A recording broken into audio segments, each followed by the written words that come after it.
Hey, hey, and we are live. As usual, just letting you know that you can hear me, and then we can begin. The usual sound checks. It's annoying, but it's mandatory. I don't want to speak to myself.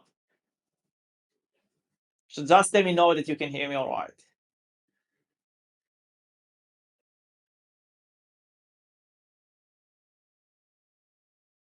I don't see anything in the chat. Okay, you can hear me. Nice. So, any of you listening to this as a recording and not live, I'm sorry that I had to delay it. I know that it's not ideal, but I'm on a traveling schedule, so that's kind of annoying. I just went today to pick up a new passport, another one. It's actually funny because in the queue, so I paid somebody else to take care of everything for me. Like instead of going at 7 a.m. or something, I just went inside chilling. Papers already full. I just went in, went out 15 minutes strong. That's it. And in the queue, so I had to wait like a few minutes, like 3, 5 minutes. There was a guy asking, "Well, what, you paid somebody to do all this work for you, to wait for you in line?" I said, "Yeah, why not?" I was like, "Bro, you could have done it yourself. Like all the papers and everything, you could have, there's information online." I was like, "Yeah, I know there's information online. I could have what? Spent 2 hours researching, going through videos, reading blogs and shit, trying to figure out if the processes remain the same, like, and then come here, wait like 3 or 4 hours in the queue, trying to understand how to fill my papers. Like before you know it, you spend like, I don't know, 20 hours on a process that you pay somebody some dollars to do it for you. Like, no, you didn't save money, you actually wasted money. That's what I told him. You spent money. Me, I didn't spend any money. I bought back my time. The entire process took me like 2 3 hours total. So yeah, he thought he was smart, but in the end, he was stupid. I came in, I finished before him. Somebody else was waiting in line, like hundreds of people waiting in the queue. I just came in like a king. Hey, so the guy was like, "Here's your number. You're next in line." Nice. Where are my paper? There they are. Boom, done. Pay some money, sign. I'm off. That's it. And he was there for hours. And he's probably going to take him like a few days before he gets his passport. I already finished it within a day. So yeah, guys, never. It really ties back to what I told you before about delegating your task. Like the things that you can let somebody else do instead of you doing them yourself. Never hesitate. Just let people do their job, and you just enjoy your free time to work on things that actually matter.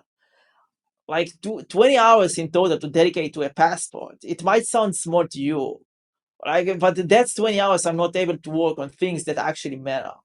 And all of that for what? There's somebody else who's ready to do this work for peanuts, for small money. But most people are cheap. They want to do things themselves, thinking they're saving like, I don't know, some euros, dollars, whatever. But they just sell their time. You guys should always remember, you can make unlimited amount of money, but you can never, ever, no matter how rich you are, buy back an hour you spent. Time is finite. Money you can always make more. So never be cheap on money when you can use it to save your time. I hope you guys remember this lesson because it's extremely powerful, extremely important. And many people fail at this. They think they are smart if they invest, spend their money to save stories, waste their time thinking they're saving money, but instead they're just wasting time and money because time is worth more than money. Okay, so now I'm done with this quick lesson. Let's dive into the questions. I really hope it's going to be like a short one because Hugo from the Business Mastery is waiting to see me. So I always say I'm going to do a quick one, but it's never worked. Like, okay, let's go have some question. I don't want to spend more time. Ace in 2 years. I'm 2 years from completing my uni degree. I don't like it, and the real didn't exist when I started. I don't know if I should just complete it since I have spent so much time on it, and I'm 29 now. Okay, it doesn't matter if your degree is free. Listen, guys, it ties back to what I told you before. Nothing is free. If you're not paying it with your money, you're paying on it with your time, which is shit. Now, 2 years, I know this sounds bad, and you're now stuck in deep into the sunken cost fallacy because you think I already spent that much time, might as well just finish it.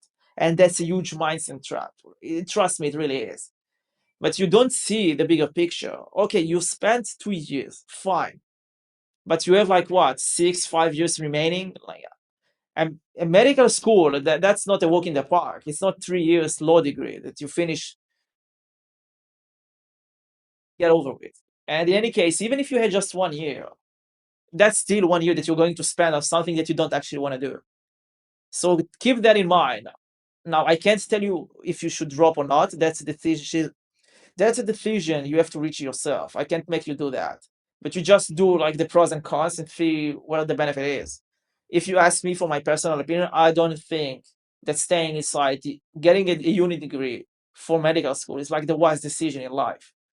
Because I know doctors, I have friends who are doctors, and trust me, their lives like the last thing I envy. Yes, they make some decent money after like 10 or 15 years in their specialty, but bro, they have no life at all. Like they're making okay money, but what's the cost? Their life is shit. They have like 24 or 32 hours shifts. By the time they get home, they're extremely exhausted. They have no time to spend their money. Always around literally broken people. Literally broken people. Always misery around them. Like that's not fun. That's not a job that you do and you enjoy it. That's shit. So yeah, if you want my advice, I would drop, make money another way. Next. Ace, could we make an Excel or anything like for doing those?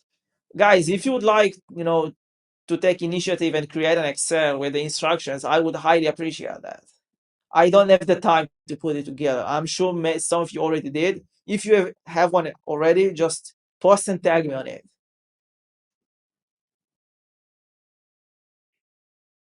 All right, next.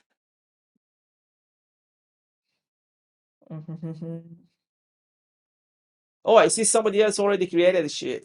Let's see if it works. Okay, I'll watch it later. But nice, let's work. Chimaji.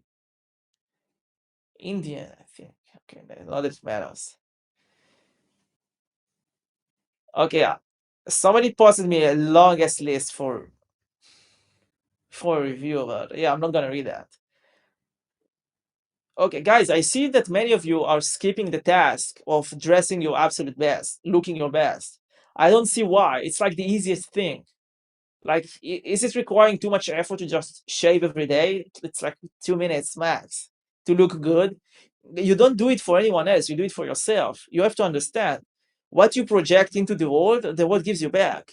If you go to your manager dressed like an absolute G and asking for a raise, he's more inclined to give it to you if you actually dress nice and you project that you fit for the next job. That's why there's a very famous saying. I don't know how many of you heard it.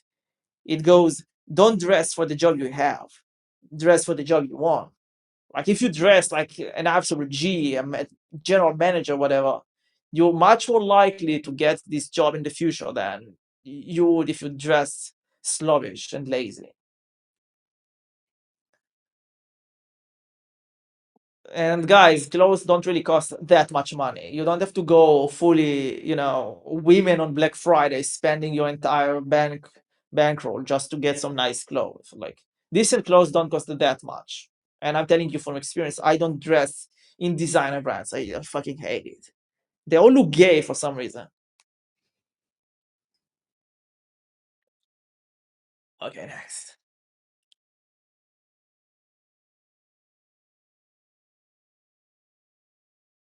Uh,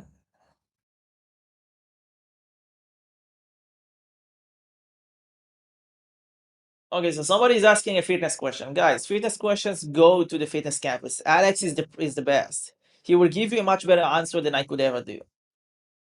And if what I say contradicts what Alex says, go with Alex. He's the professional. I am not. Like I'm professional on other subjects, but when it comes to fitness, health, diet, whatever, that's Alex Strove, not mine. Can having no intercourse with a woman for a while affect my sleep, even if I'm tired? Listen, if you have a woman, you can do the natural obligation with her. To quote my friend, pasta. Yeah, if you have a woman, do what you want. The entire So, guys, the challenge is not semen retention. It's just to make you avoid degeneracy, like avoid porn and all of that, and self pleasure. If you have a woman, that's okay. But can it make you tired if you don't do that? Yeah, in some ways, that's like whether or not it's with a woman, you're still reaching a climax, and your brain is still releasing dopamine. And when you abstain from dopamine, then you experience withdrawal effects, like you're abstaining from a drug.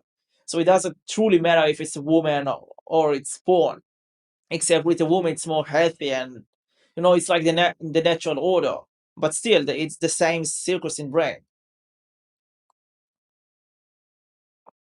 Okay, there is a coin's question here. I'm not going to skip it because it's not related to the subject, and I don't have too much time to dedicate to off-topic subjects. So forgive me for that.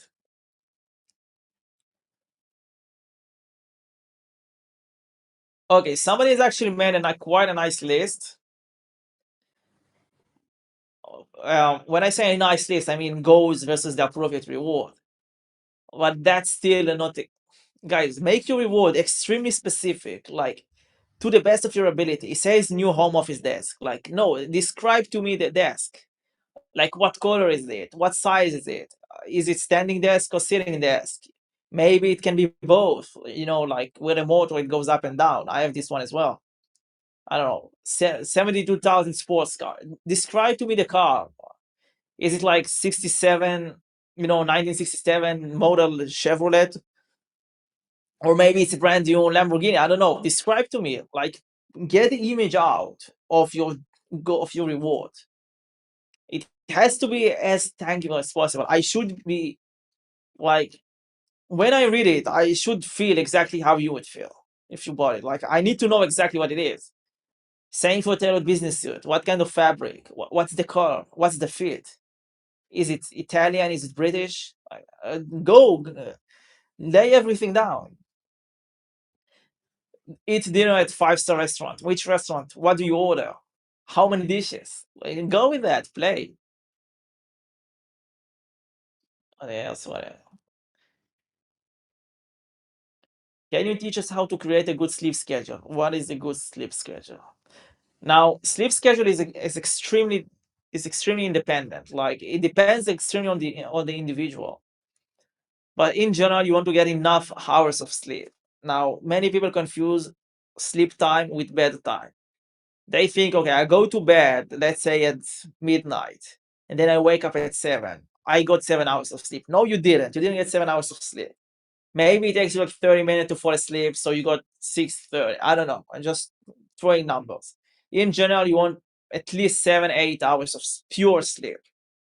So if you want to get a good routine, what I recommend is to set up fixed schedule. Like, you know exactly when you go to bed and you know exactly when you wake up, and that's the same time remains for every single day.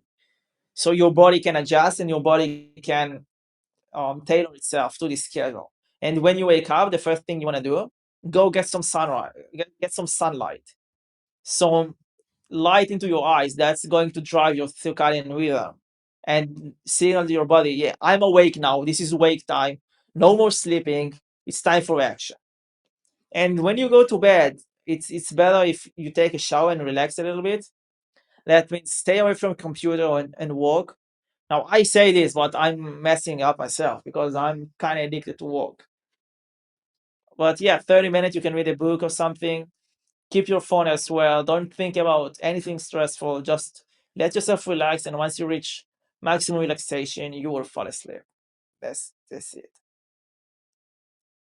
Sleep is pretty simple. It's more about what not to do than what you should be doing.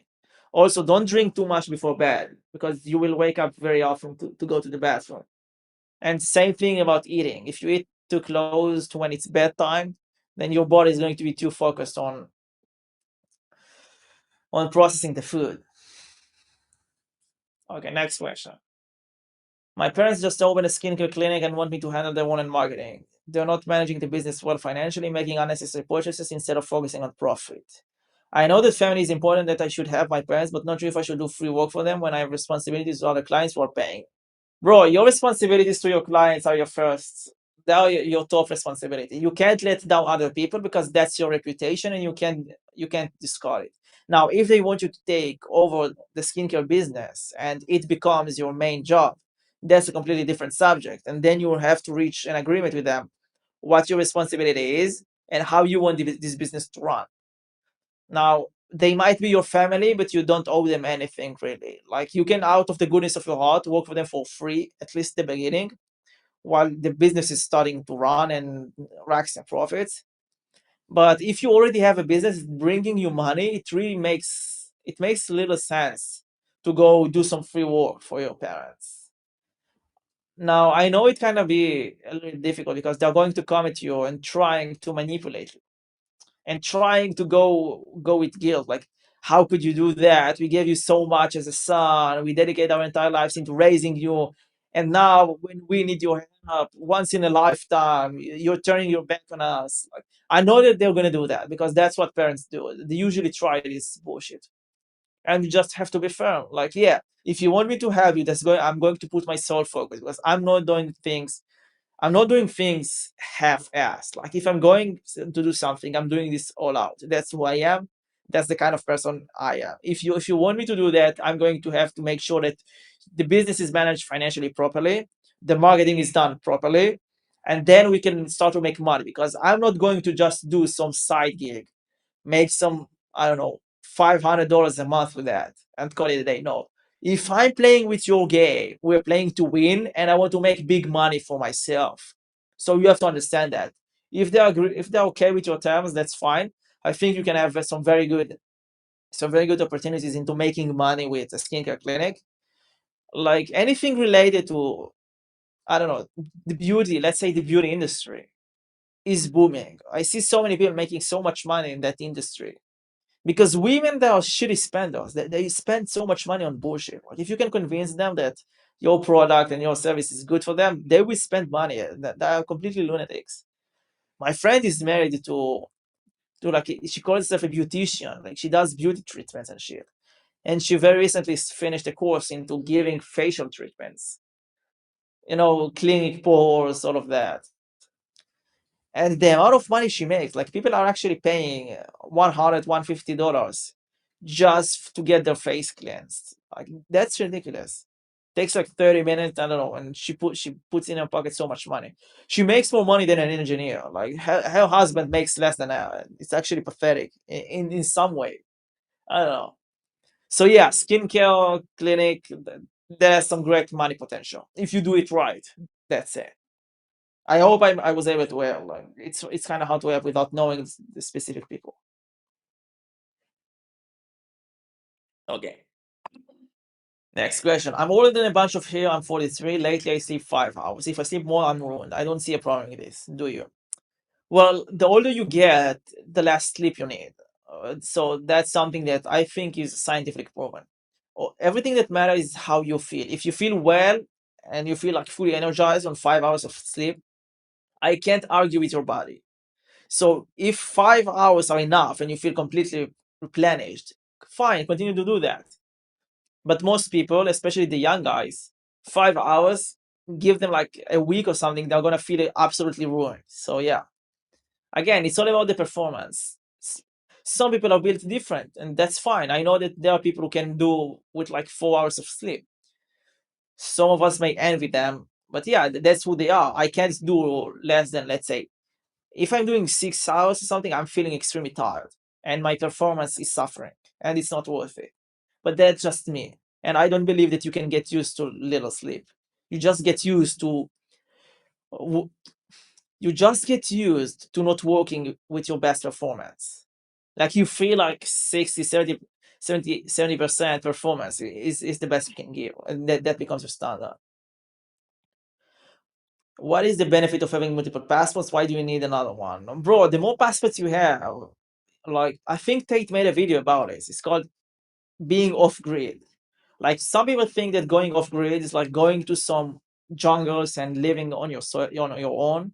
But that's kind of bullshit. Like As long as you use the internet, you're trackable. You can't really go offline from society, especially not if your business is online. But once you have multiple passports, you're like diversifying your risk. Now, I know some people would think that you're now exposed to multiple jurisdictional system, but no, you actually diversify your risk. If you have some problems in one country, you can go to another one, and not to mention